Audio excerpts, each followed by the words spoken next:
Hi, this is Ricky Yates, Technical Services Manager for GGS Pro and Griffin. In the third part of our series on controlling pests in retail greenhouses, we're going to take a look at controlling fungus gnats, shoreflies, and thrips. There may be times that we are going to have to make pesticide applications in our retail greenhouses. So let's think about the criteria that we're going to need. First of all, because of our long hours of operation, we're going to try to stick with products that have short reentry intervals. Also, pesticides that have a strong odor to them that persists, that's going to be a real problem. We're not going to be able to use products like that. There should be little or no visible residue left after the application. Again, your foggers really help with that.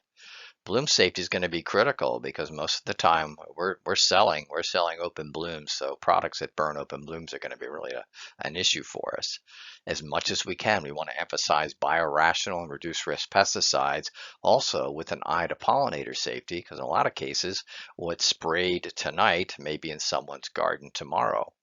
And if these products have edible crops on the label, that's a big plus because generally in a retail setting, we've got ornamentals and edible crops being grown side by side. A couple of quick disclaimers since we're going to be talking about various pesticide products here for a while. One is that it's the grower's obligation to read and follow all the label requirements. So the pesticide label is the law. And I'm going to mention products I have a lot of confidence in, but there are certainly could be other products that'll be safe and effective as well. We're going to move our focus to fungus gnats and shoreflies. These are two pests that can build up to very high numbers in a short period of time in a greenhouse, and we need to know how to control them. I've noticed that growers tend to lump fungus gnats and shoreflies together, and they both do have an adult that flies around the greenhouse, but there's quite a few differences, and it'd be good to know the difference. This rather unsavory looking character here in the middle of the screen with the black head capsule is the immature stage of the fungus gnat larvae, and that's that black head capsule that distinguishes it from other dipter species of flies. In the lower right hand corner, you'll see an insert there of the shorefly pupae, which as you can see looks quite different from the fungus gnat. The adult stage of fungus gnats and shoreflies are what you're more likely to see in the greenhouse. And if you're using yellow sticky cards as monitoring devices, and I hope that you are, that's where you're going to get the best look at them. As you can see, the fungus gnat it's a wispy looking insect. It's got long antennae and long legs compared to the shorefly. The shorefly, most of my growers would describe as being like a miniature housefly. And if you can see on the wings, if you get them trapped on a sticky card, there's 3 to 5 white to almost translucent spots on the wings. And again, that sets them apart from all the other flies and is a very good diagnostic tool. Now, if you see these flies on the crop and you rub your hand over the top of that crop, the shoreflies are strong flyers and they'll take off and fly away much like a housefly would. Fungus gnats, on the other hand, are very weak flyers, and if you disturb them, they just hop over to the next plant. That's a good diagnostic tool for you as well.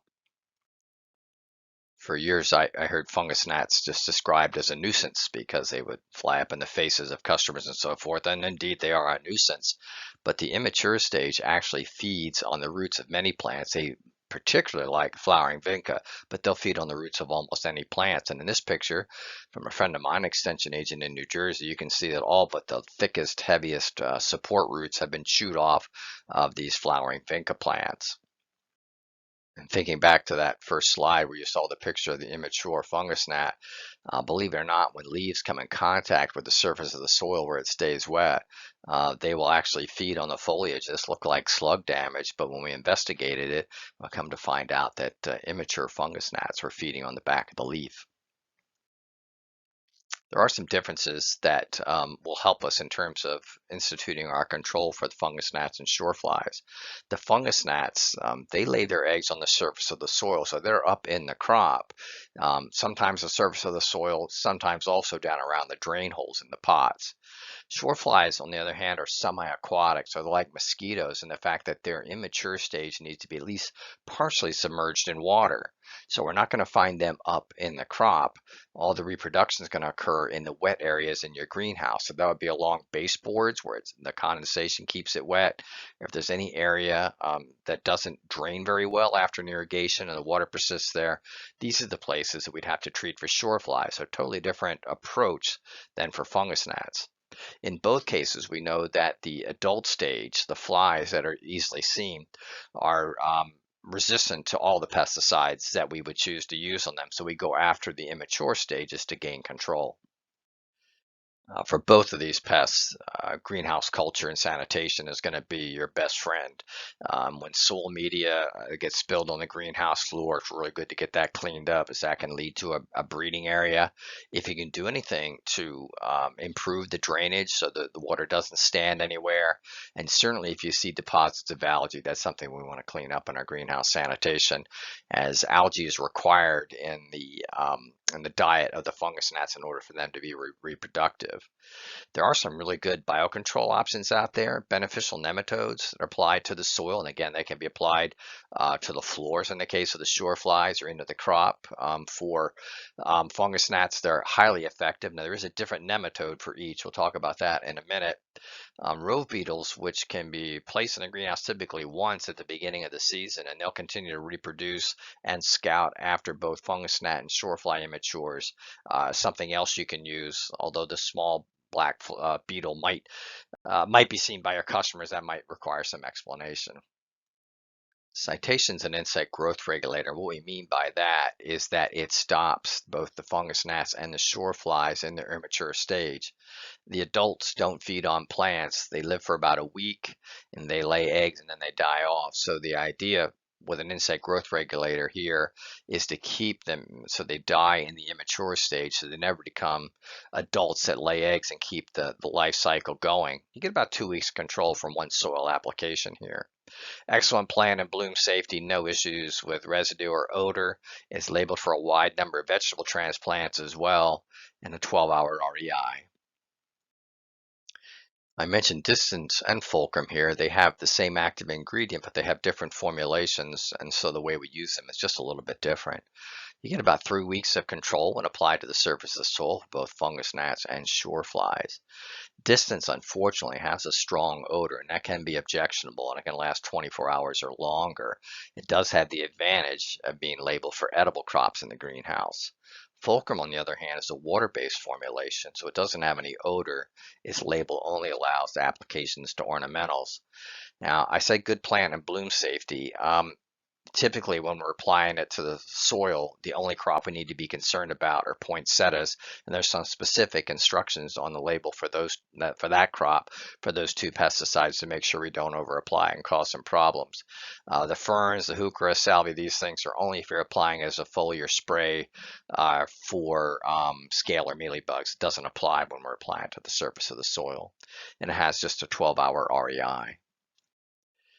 We really haven't spent too much time talking about biocontrols or BCAs in a retail greenhouse. The fact that the crops move through so quickly for some biocontrols, it really is not optimal. But in the case of controlling fungus gnats and shoreflies, nematodes can be highly successful. And we'll also mention that when we get to thrips control here in just a moment. So for your fungus gnat larvae, which is occurring up in the crop on the soil there, we use the nematode Steinernema feltii. Very effective, works very quickly. For shoreflies, we have to use a different nematode. Copper capsi is the one that we use there. Highly effective. Remember, in this case, we're treating the baseboards that stay wet and any areas on the floor that remain wet after an irrigation, because that's where all the reproduction is taking place with that pest. There are some nuances to using nematodes successfully, and if you're interested in pursuing that, I'd encourage you to give us a call or an email at GGS Pro so we can go through the details with you. I think a lot of commercial growers would tell you that thrips are the bane of their existence in the typical spring greenhouse, so we're going to spend a little bit of time on that. There's two that you'll see primarily. Chili thrips, which is an invasive species, not nearly as common at this point, and western flower thrips. There are some others, but in terms of control, it'd be about the same. As I mentioned, chili thrips are an invasive species to the U.S., are now established in the southern United States, especially along the Gulf Coast region, but we're seeing them show up in every state of the union, partly because we ship plant material around so readily. Thrips, chili thrips, and also western flower thrips work with a rasping mouth part. What it looks like, if you could see it under magnification, it looks like a rake mounted on their front end, and they rake the plant tissue and lick up the sap. So as you see the missing chlorophyll and the pigmentation there, the silver and white spots on the leaves, that is a result of those thrips raking that tissue and then licking the sap up. Now, in the case of chili thrips, and by the way, that is the way it's spelled. That wasn't a typo. That's how they spell chili thrips. All the black spots you see, unfortunately, are the frass or the waste that left behind from all this heavy feeding from the chili thrips. Western flower thrips are very small, but you can see them on this brightly colored petunia bloom, and they do prefer flower buds and flower parts, but when there's no flowers present, they'll cause very similar foliar feeding damage to what you just saw with the chili thrips. These pictures show the results of the western flower thrips feeding with that rasping mouth part does. Now, we showed you how small the thrips are, and you say, well, it looks like more damage than an insect that small should be able to cause. But think about this, when there aren't blooms present, the western flower thrips are going to the growing tips where the youngest, most tender, and easy to feed on leaves are found. So when they attack the leaf when it's very small, as it gets larger, that damage kind of stretches and expands. It can lead to the damage that you're seeing on this Gerber daisy leaf there. In the lower right-hand corner, you'll see that they use those same rasping mouth parts to remove the pigment out of flowers. So you can see some of the silver and white marks on that Gerber daisy flower that indicates that western flower thrips are hard at work there. Also, in an effort to not load you up with a lot of pesticides you need to have on your cabinet, products that we already mentioned for other pests, there's several of them that are also very effective against thrips. Now, Rycar is effective only against the chili thrips. We mentioned Rycar with aphids and whiteflies and so forth. Prodia, the very broad spectrum product. Mainspring as a spray or a drench can control thrips, and TriStar, there is a wide range of rates on the label. At the maximum label rate, you can also use TriStar to control thrips. In addition to that, we have a few other products we'd like to highlight. I often tell growers that if you give me one shot to kill as many thrips as possible, I'll still use Pylon. Even though we've been using it for several years now, it's still highly effective. It's very translaminar, so it will make penetration deep into those flower buds and into the growing tips that we need to get control of this very small pest.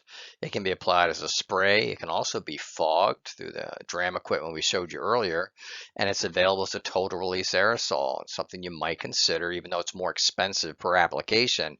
The total release aerosols can be really handy when you're extremely busy during the spring selling season. It also is labeled for many fruiting vegetables, and recently has added basil and chives to the label as well. There are some phytotoxicity concerns. Other than poinsettias, I would say if you're applying it as a fog or an aerosol, you won't see a problem. As a wet spray, particularly at the higher end of the rates, then you see there are a couple of crops that it can damage. It doesn't have any visible residue. It has a little bit of odor, but as soon as it's dry, it goes away, so that shouldn't be an issue. And it's a 12-hour REI. Expire is another dual active ingredient product. It has a very short toxicity to bees, just 3 hours after the application, similar to TriStar. So that can be a good choice as well. Very broad spectrum. In addition to thrips, it does control many other pests, aphids and beetles and caterpillars and so forth. It does have excellent plant safety. We've never had a report of either plant or bloom damage from it. It doesn't leave any residue behind. And again, a 12-hour REI. Well, thank you very much for your virtual participation in this webinar. I wanted to point out, if you have any questions that you think of after the presentation is over, you can contact my teammates and myself at the email address below. Thanks again.